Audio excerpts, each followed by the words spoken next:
Welcome back, everybody. Well, while the world watches the horrors unfold in Afghanistan, China may be making its move. Beijing stepping up its flights of warplanes near the southeastern tip of Taiwan. Here now, Steve Forbes, Forbes Media chairman. Steve, always great to see you. Ships, troops, China's assembling this fleet and looking at Taiwan. And it's interesting because it's all happening as everyone's distracted by what's happening in Afghanistan. But as on the world stage, the United States looks weak. And China, obviously, if it were to take over Taiwan and go after it in an aggressive way, is thinking to itself, the U.S. has said they'll do something, but we don't really think they will. Your thoughts? Well, the key thing is not to use just words, but actions as well. We have a $2 billion arms deal that's completing with Taiwan. That should be stepped up, and those systems, tanks, missiles, anti-tank missiles, and the like, should be sent immediately, not stretched out over a couple of years. Another thing that Taiwan should do, and we should urge them, is to take a page from the Israelis.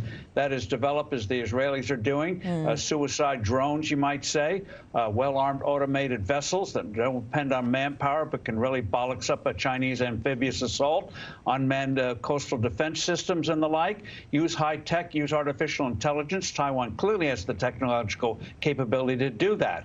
We should also be talking more to Japan about what can be done to help Taiwan.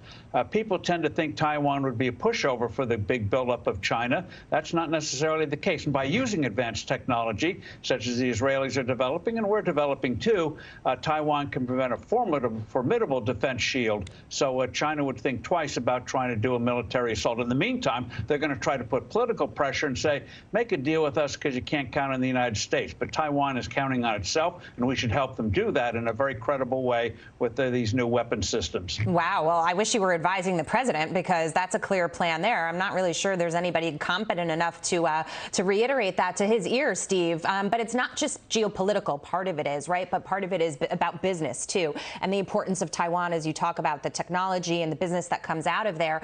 This is part of China's master plan, and that's why I think this story is so important, and it's sort of being underreported right now, that if it were to go after Taiwan, it helps in that plan, in the master plan of basically global domination. Well, it does. And Taiwan, with its technological capabilities, is absolutely crucial in chips, which we know the importance of now in the automobile industry and everywhere else. And they're very advanced on that in manufacturing. And so we have a real interest in defending Taiwan. You see their most formidable companies putting in a facility in Arizona. And I think you're going to see other investments in the U.S. But in the meantime, Taiwan is critical for our own standard of living and defense.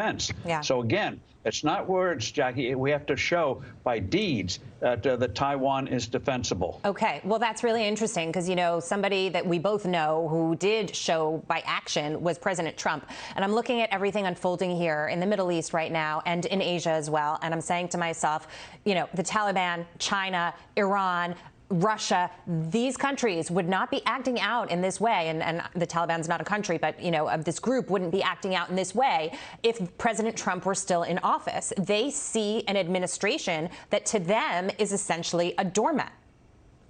Well, that's right. And the fact that we did not consult with NATO, our allies who are participating in Afghanistan from the very beginning, using Article 5 or a portion of the NATO treaty that allowed them to take action outside of the European theater because of what happened on 9/11/2001, is a real shocker to the Europeans. And I was delighted to hear the president say he's going to have a meeting of the E7, because he's going to get a real earful about what he's done and what needs to be done to restore NATO. NATO's been a critical linchpin of our security since World War II. And if we don't make sure we get NATO back on track again, where they can begin to trust us again, that's good news for Russia, but bad for chaos in the world. That's going to hurt us in terms of security and in terms of future economic prosperity. So both in Asia and in Europe, we have to take real deeds. We've got a lot of rebuilding to do, but real deeds start to speak, and we've got the resources to apply those deeds, and we should do it, whether it's in Taiwan, NATO, and how about stationing forces in the Baltic states? How about putting missiles in, building a military base in Poland on the front line in a major way, far more than we've done so far? Show by action. We may have blundered in Afghanistan. And that's why we've got to really put more troops in there to make sure we get everyone out to show the world, all right, we did this wrong, but we corrected it. And then take actions to show in our other parts of the world we mean business. You know, that would take some, sort of acknowledgement of what's happened here, and the president refuses to do that, Steve. I just will add to this that, he was asked about how we're being criticized by other, global entities, and he essentially said that we're not. He said, I'm talking to everybody. They're not criticizing me. Well, come on. He's in a state of denial. That's why I think it's good that he go have a meeting of the group of seven, and get an earful in person if he hasn't had it already. The fact that he made Boris Johnson wait 36 hours before returning his phone call is very, very telling.